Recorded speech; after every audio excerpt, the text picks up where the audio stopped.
ચાલો આજે આપણે તમને હું ઘડિયાળ વિશે માહિતી આપવાનો છું. આપણો જે એકમ છે ટીક ટીક ટીક, બરોબર છે? ઘડિયાળ નામ એનું ટીક ટીક ટીક અવાજ આવે ને? તો આજે આ એક સરસ મજાનું આપણી એક છોકરીએ ઘડિયાળ બનાવ્યું છે, બરોબર? તમે બધાએ ઘડિયાળ જોયું છે? ઘડિયાળની અંદર કેટલા કાંટા હોય? 3. એમાં એક નાનો હોય, એક મોટો હોય અને એક પતલો હોય.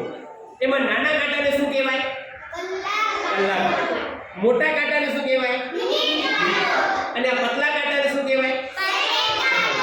તમે અહીંયા જોઈ રહ્યા છો કે અહીંયા અંક લખેલા છે 12, એની નીચે 6, અહીંયા 3, એની સામે 9. એનો મતલબ અને 1 થી 12 અંક આપેલા છે. એટલે ઘડિયાળ આપણે જોઈએ છીએ ઘડિયાળની અંદર કે 12 વાગે સવારના બપોર સુધી 12 વાગે અને બપોર પછી ફરી પાછો 1, 2, 3, 4 વળી 12 વાગે રાતના. તો આમ બે વખત આ કલાક કાંટો છે, બે વખત ચક્કર મારે એટલે એક દિવસ થાય, બરોબર? આ જે મિનિટ કાંટો છે આ એક મિનિટ હાલે, એક મિનિટ. અહીંયા એક ઉપર પહોંચે ત્યારે 5 મિનિટ થાય. કેટલી મિનિટ થાય? 2 ઉપર આ મોટો કાંટો પહોંચે ત્યારે 10 મિનિટ થાય. 3 ઉપર પહોંચે ત્યારે 15, 4 ઉપર પહોંચે ત્યારે 20, 5 ઉપર પહોંચે ત્યારે 25 અને 6 ઉપર પહોંચે ત્યારે એટલે આને અડધો કલાક થયો. કારણ કે 60 મિનિટ એટલે 1 કલાક. આવી આમ પૂરી આમ કરતા 60 મિનિટ થાય. 12 એટલે 12 × 5, 12 × 5 એટલે 60 મિનિટ થાય ત્યારે કેટલા થાય? 1 કલાક. કેટલા થાય? એવી રીતે આ જે સેકન્ડ કાંટો છે ઈ પણ એક આખું પૂરેપૂરું આમ ફરતા ચક્કર પૂરું કરીને અહીંયા 60 ઉપર આવે એટલે 1 મિનિટ. કેટલા થાય? 1 મિનિટ. તો આવી રીતે 1 મિનિટ, 2 મિનિટ, 3 મિનિટ એમ આખું ફરીને જ્યારે 60 મિનિટ થાય ત્યારે 1 કલાક થાય. ત્યારે કલાક કાંટો છે કે ફરે. હવે આપણે જોઈએ, અત્યારે આપણે જોઈએ તો ઘડિયાળની અંદર 12 વાગ્યા છે. કેટલા વાગ્યા છે? 12. હવે ધીમે આ કાંટો આમ ફરે છે, બરોબર છે? આમ ફરે. હવે જો અહીંયા કને જ્યારે આવે 3 ઉપર ત્યારે આપણે 12 અને 15 મિનિટ થઈ એમ બોલીએ. કેટલા વાગ્યા?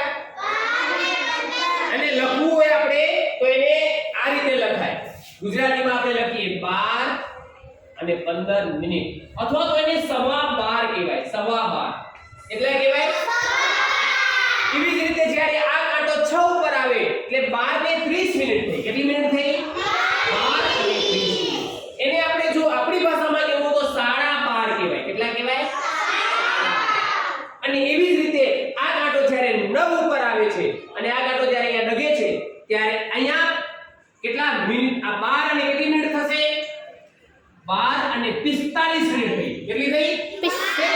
અહીંયા 12 ને 60, આ 6 ઉપર આવે 30, 35, 40 અને 45 થઈ ને? 12 અને 45 એટલે આને કહેવાય પોણો 1 અથવા તો પોણા 1.